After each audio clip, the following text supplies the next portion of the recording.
Welcome to our presentation on supporting children with separation distress. I'm Laini and this is Sesha, and we have Swaran, Shpreet and Umang here today with us.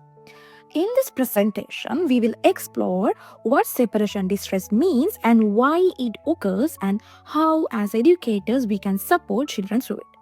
We will link this topic to theories of attachment and brain development and discuss how context influence behavior and outline strategies and learning opportunities that promote well-being.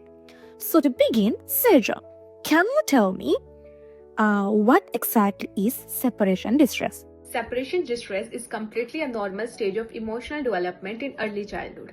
Laini, it happens when children feel anxious, fearful, or sad when separated from their parents or from their close caregivers. This usually begins around 6 to 8 months, peaks between 10 and 18 months, and gradually eases as they grow older. Before I explain further, let's take a short look at this video, what it looks like in a child perspective.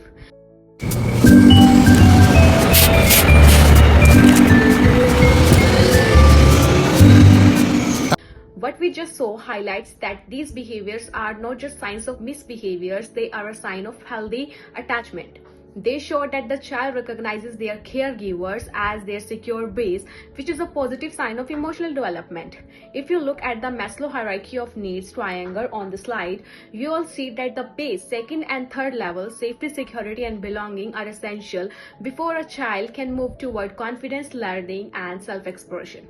When we meet these basic needs, child feel safe enough to explore their environment and develop trust in others. Yes, Seja. So, now that we know what separation distress means, let's look at what actually influences it. Children's behavior is always a form of communication. Separation distress isn't only about beginning apart from parents, it's also about uncertainly new environments. Have a look at this table. So, as you see, internal factors like temperament, age, and coping skills play a role, while external factors, including routines, educator relationships, and the quality of the learning setting. As Kesher and Rishmiki highlight, consistent routines and classroom rituals help children feel sense of stability, connection, and belonging. Also, Laini, separation distress links to all areas of holistic development. Socially and emotionally, children learn to form new attachments and manage feeling of fear or sadness. Cognitively, they start understanding routine, develop coping strategies, physically calm and predictable routines, lower stress, supporting healthy brain and body regulation. Through this process, children's overall well-being and learning are supported as they build resilience and trust.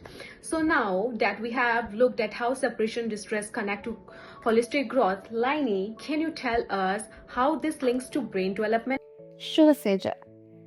Neuroscience shows us exactly why separation distress feels so big for children. According to Bobley and Ainsworth, attachment theory, children need secure, consistent relationships to feel safe enough to explore.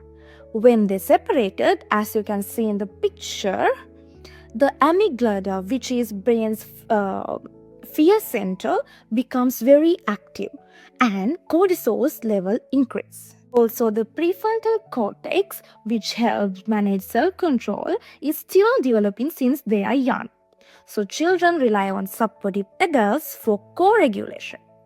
If distress continues without discomfort, it can cause toxic stress that affects brain architecture and self-regulation. So next, Swaran will talk about 5 pedagogical strategies to support separation distress. Thank you, Lani and Seja. So now I'm here to talk about something so fundamental to a child's well-being, supporting them through separation distress. So this slide outlines the practical steps we can take, the pedagogical strategies to support separation distress. We have 5 key areas to focus right away. The first one is caregiver approach. This simply means assigning one consistent caregiver who can really tune into that child's needs. This builds an essential, predictable attachment, which is their safe base. The next is structured routine. A predictable, reliable schedule acts like a comforting anchor for children.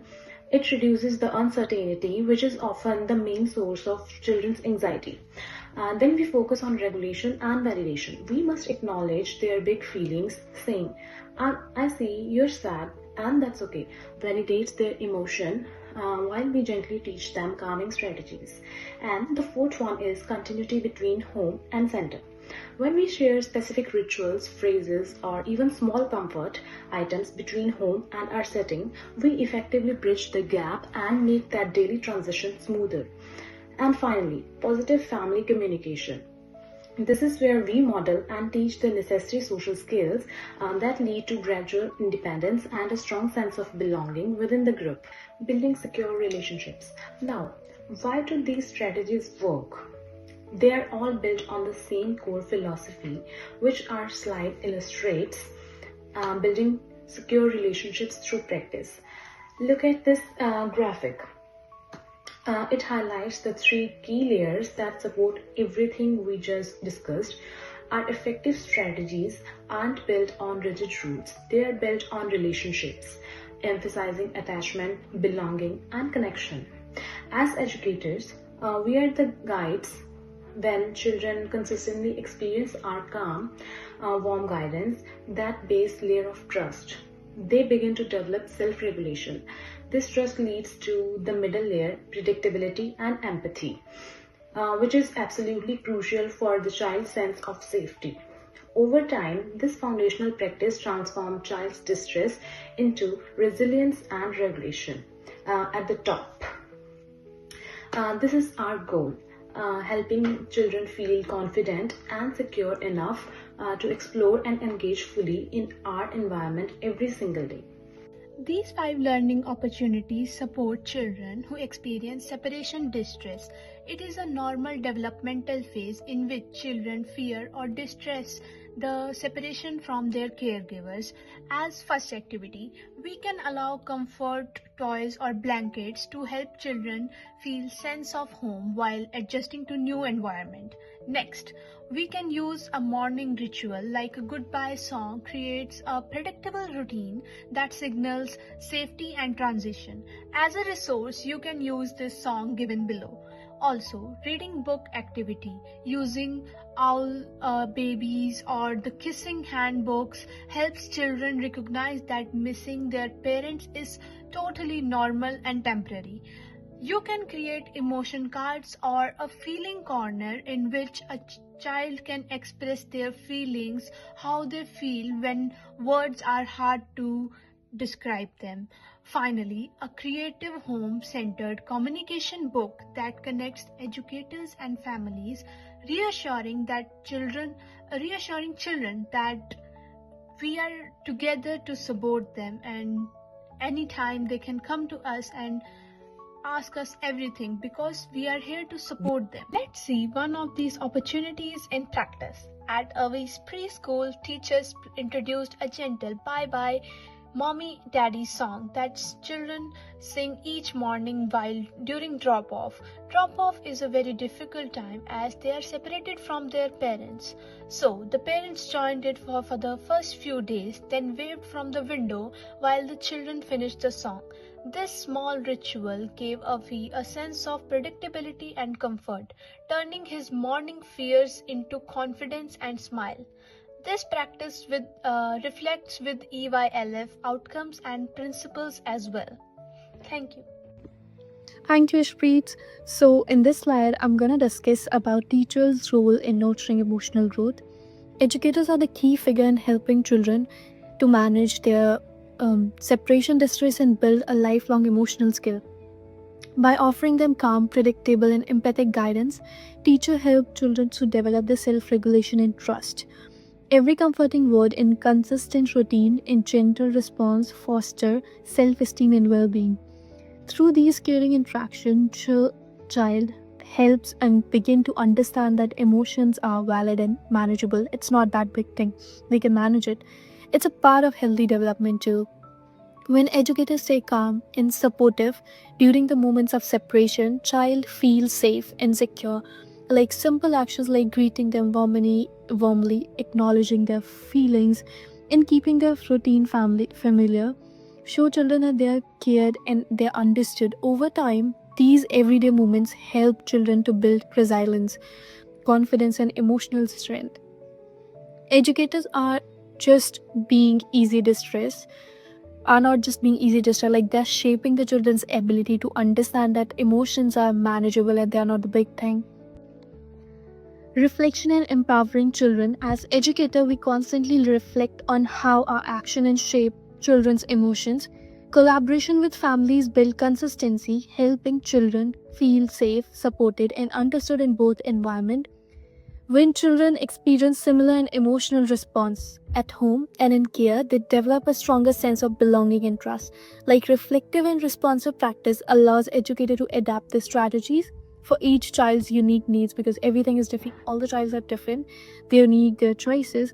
Also, some children might need extra comfort during the transition, while others benefit from gentle encouragement to try things on their own. By observing, listening, and reflecting, we can provide the right level of support at the right time.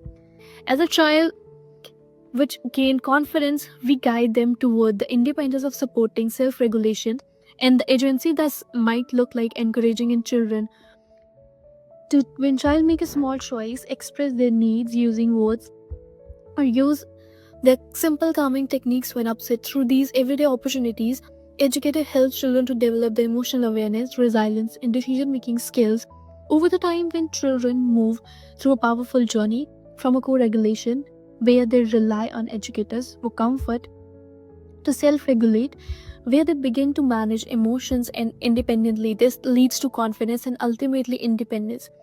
These experiences turn separation distress into the emotional strength, intelligence, shaping capable, confident learners who are ready to explore their world with the curiosity and courage.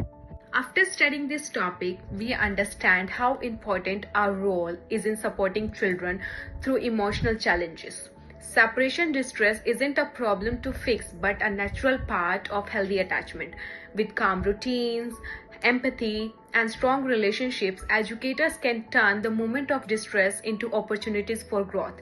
When children feel safe and supported, they build confidence, emotional regulation, and resilience. Then each separation becomes a step towards independence and well being. Thank you.